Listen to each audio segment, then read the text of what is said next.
Hello everyone, happy Friday, and welcome back to another edition of our weekend Bible study here at Christian Educational Ministries. We hope you all had a good week, but however wonderful your week was, if you're anything like me, you love and cherish Fridays because it brings to us the glorious Sabbath. How great is God that He would give us such a rejuvenative day of sweet rest. I'm loving it, and I hope you are too. So we're in chapter 2 of Nehemiah, and last week we learned that Nehemiah's brother and some other men of Judah came to Susa with the distressing news about the dilapidated walls surrounding Jerusalem. But before we go any further with this study, gather up some snacks and get comfy, and let's take a moment to hear what our buddy Gary has to say. Never before have children been in so much danger. Danger from sex, drugs, alcohol, guns, even from their own family. What can you do about it? Write or call and ask for a free CD titled Save Your Children and find out. Write to Born to Win, Post Office Box 560, White House, Texas 75791. Or call toll-free 1-888-BIBLE 44. When you think about it, Hanani and his associates from Jerusalem made that long journey to Susa in the fall and the winter. They arrived in December, and I'm thinking it might have been a pretty miserable trip. Not sure what the winters are like over there, and who knows if there was any kind of lodging along the way. It took Ezra 4 months to make that journey from Babylon to Jerusalem, but it might not have taken Nehemiah's brother quite that long, since they weren't traveling with hundreds of people of all ages. We're not told how many men accompanied Hanani, but it sounds like it was a fairly small group. Still, it must have been pretty grueling. I always wish that they would have given us a better report on the logistics of these cross-country trips.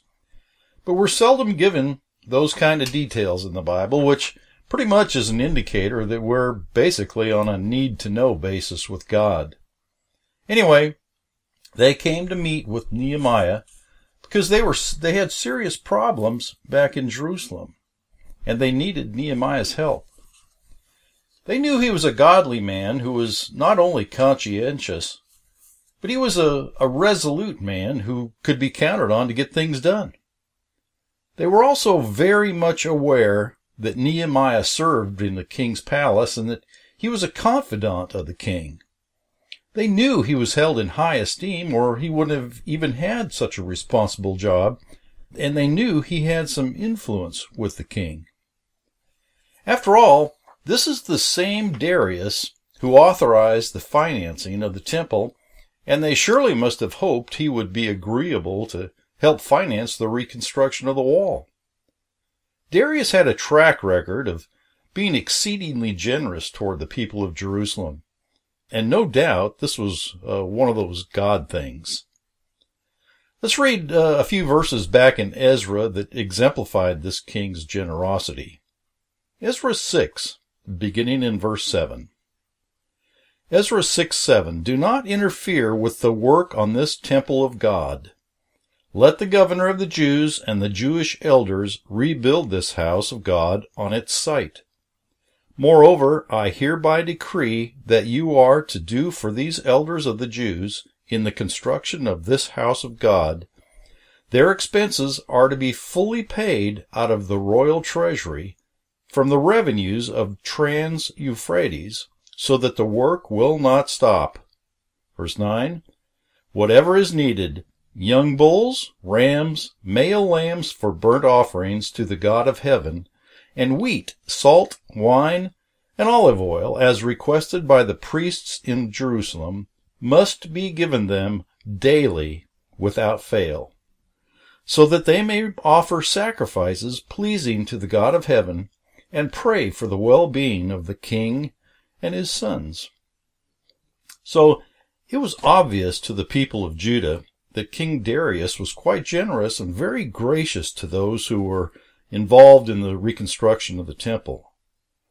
Now that the temple had been completed, much to the chagrin of the Samaritans and the government officials that presided in the regions around Jerusalem, these people who opposed the reconstruction of the temple some 20 years before Nehemiah were essentially the same people who opposed the reconstruction of the wall. 3 or 4 months went by before King Artaxerxes asked what was troubling Nehemiah. And during that time, Nehemiah prayed and fasted and planned what needed to be done. His praying and fasting and planning must have been ongoing, because he said in verse 4 of chapter 1 that he did this for some days, quote unquote. That suggests to me that he was involved in prolonged praying and fasting while strategizing his plan of action. So last week we left off at verse 6 of chapter 2. This is where the king asks how long Nehemiah's journey will last and when will he be back in Susa. We'll find out later that Nehemiah would be in Jerusalem for 12 years serving as governor of Judah. Well, it wouldn't have made sense for him to tell the king he would be gone for that long. For one thing, at this point, Nehemiah wouldn't have known he would be governor, and he also didn't know exactly how long it would take to build the wall. Nehemiah was, in fact, appointed governor in the 20th year of Artaxerxes, and that was the same year he went to Jerusalem with his brother. He tells us that in Nehemiah 5:14. He did know, however, how long the trip to Jerusalem and back would take, so I'm guessing he probably told the king he could be back in about a year or so. The wall was built in a record time of 52 days. So it's conceivable Nehemiah made it back to Susa in 9 or 10 months, within that same 20th year. Allow me to speculate on what may have happened during that 20th year. Here's what I think could have happened. Nehemiah finds out about the wall in the 20th year of Artaxerxes, or Darius, if you will, and after 3 months or so, he leaves for Jerusalem with his brother and the rest of the boys. After telling the king he should be back in less than a year. The wall was completed in less than 2 months. They didn't have the EPA to contend with, after all. Then he may have come back to Susa and explained to the king the need to go back to make sure Jerusalem would maintain their security. They wanted it to be a safe place. So the king appointed him to be governor over Judah in that 20th year. Then Nehemiah headed back to Jerusalem, where he stayed for 12 years and returned in the 32nd year of King Artaxerxes. And that's according to Nehemiah 13:6. I think that's a plausible scenario, but that's just me speculating on what may have happened. I don't think it was plausible for Nehemiah to tell the king from the very outset that he'd be gone for 12 years. So anyway, let's move on to chapter 7. At this point in his conversation to the king, Nehemiah's requests are, well, audacious to say the least. Let's read verse 7. I also said to him, quote, if it pleases the king, may I have letters to the governors of Trans-Euphrates, so that they will provide me safe conduct until I arrive in Judah? And may I have a letter to Asaph, keeper of the royal park, so he will give me timber to make the beams for my gates, for the gates of the citadel, by the temple, and for the city wall, and for the residence I will occupy. That's pretty bold, right? And because the gracious hand of my God was on me, the king granted my requests. Wow. Just wow. This gives new meaning to Matthew 7, verse 7, doesn't it? Remember what it says? Matthew 7:7, it says, ask and it will be given to you. Seek and you will find. Knock and the door will be opened to you. For everyone who asks receives. The one who seeks finds. And to the one who knocks, the door will be opened. And then there's Hebrews 4:16, where it says, "Let us then approach God's throne of grace with confidence, so that we may receive mercy and find grace to help us in our time of need." Now that verse characterizes exactly what Nehemiah did with King Darius. He boldly approached King Darius's throne, which turned out to be a throne of grace. Who knows, maybe Paul had Nehemiah in mind when he wrote this verse in Hebrews. Nehemiah didn't have these New Testament verses to review before making his pitch to the king, but he had the determination and faith that was needed in order to make those gutsy requests. We're not told how much time transpired between verse 8 and verse 9, but Nehemiah probably made the travel plans pretty quickly. Still, there was a lot that needed to be done for a mission such as this. Certain arrangements had to be made by the king, of course, and as it turns out, the military. All the necessary papers and edicts had to be drawn up and recorded. And of course, traveling money and provisions for everyone, including the animals, had to be appropriated. A lot happens in this chapter in a very few verses. And like so often is the case when we read the Bible, we have no idea of the timeline. By the time we get to the next verse, verse 9, Nehemiah, Hanani, and the others are well on their way to Jerusalem. Verse 9, "So I went to the governors of Trans-Euphrates and gave them the king's letters. The king had also sent army officers and cavalry with me." Nehemiah's retinue just got a little larger by the time they left Susa. For as far as we know, Nehemiah didn't make a request for a military escort, but evidently the king saw the need for it. Nehemiah 2:10. When Sanballat the Horonite and Tobiah the Ammonite official heard about this, they were very much disturbed that someone had come to promote the welfare of the Israelites. Sanballat was a Moabite, and Tobiah was an Ammonite, and they were probably serving the Samaritans as a joint governorship under the authority of the Persian government.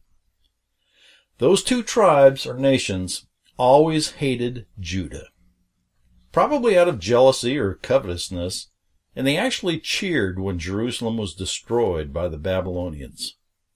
Much like the radical Islamic jihadists in Gaza danced in the streets when the World Trade Center was hit on 9/11.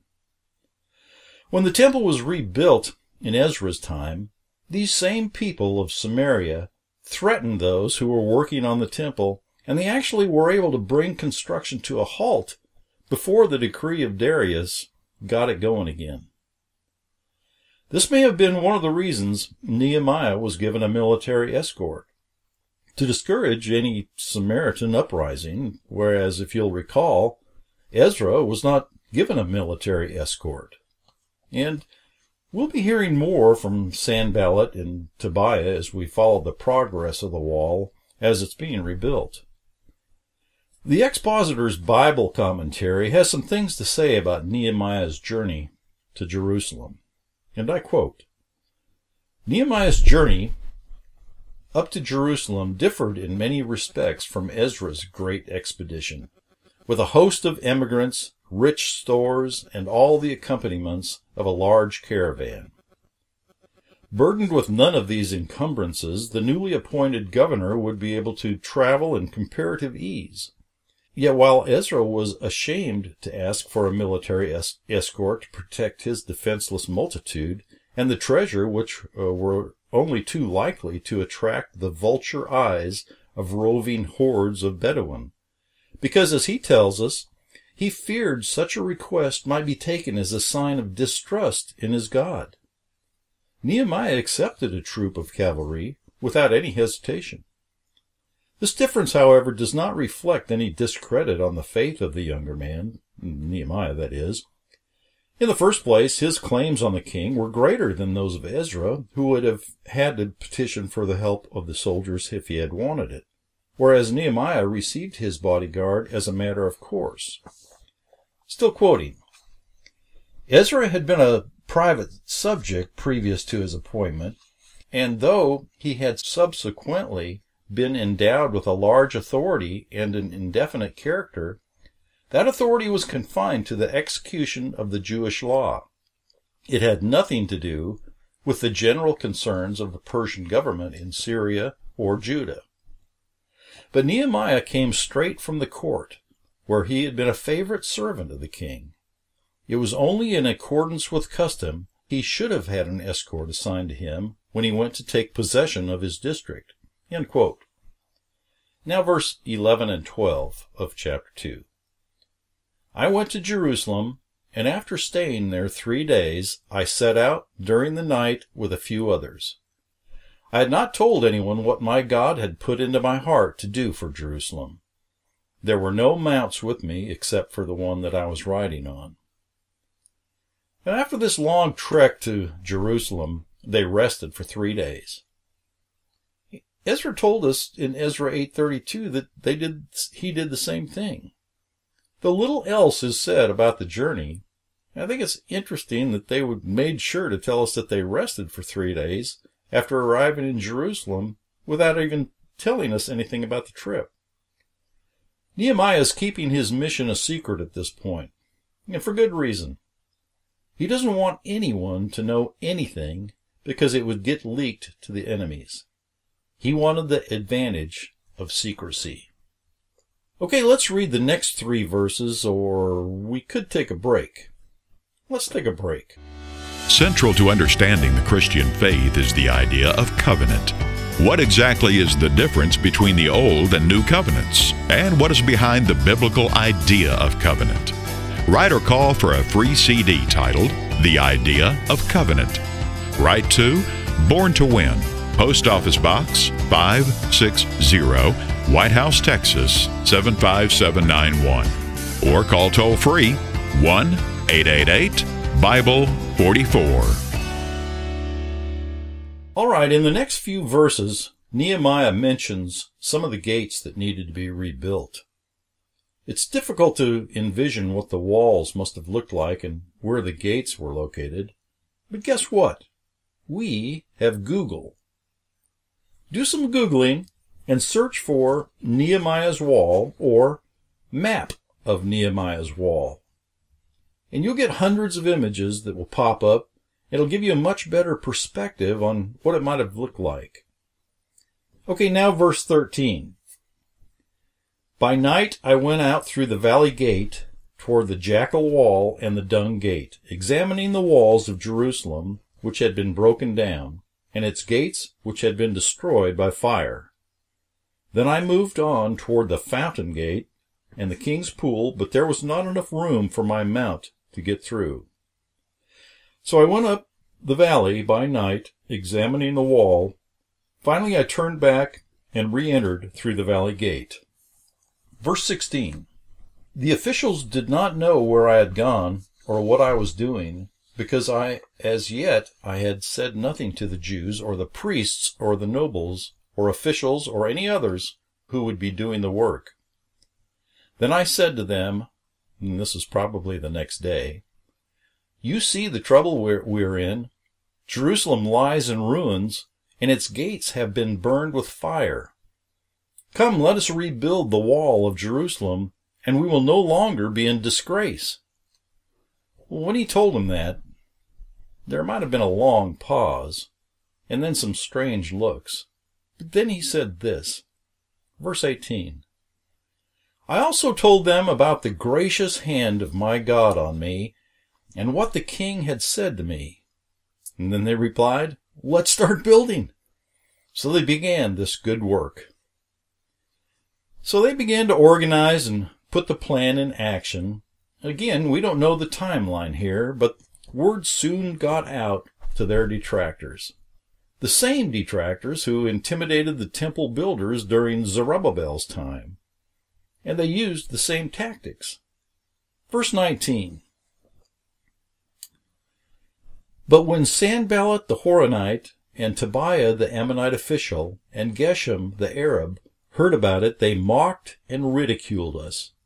"What is this you're doing?" they asked. "Are you rebelling against the king?" These guys were bullies, but they had nothing on which to base their intimidation tactics. Nehemiah's authoritative response shut them up, and I suppose they had to convene so they could figure out what to do next. Verse 20. "I answered them by saying, 'The God of heaven will give us success. We, his servants, will start rebuilding. But as for you, you have no share in Jerusalem or any claim or historic right to it.'" End quote. Like I said, these were the same characters who used the same tactics when Zerubbabel and his men were building the temple before Ezra came to town. And here's what Zerubbabel said to the Samaritans back then.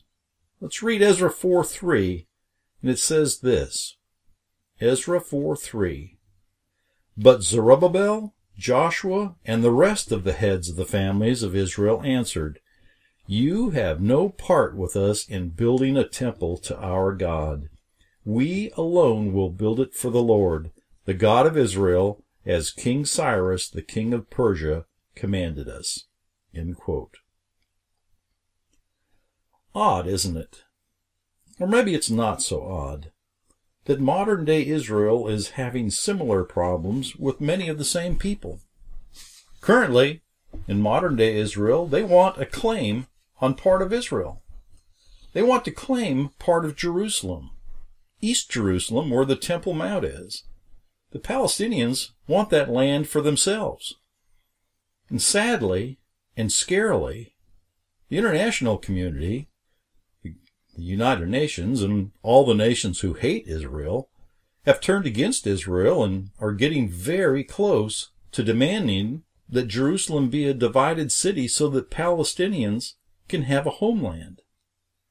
Well, pardon my opinionated stance, but I always thought Gaza was given to them to become their homeland. Wasn't that deal land for peace?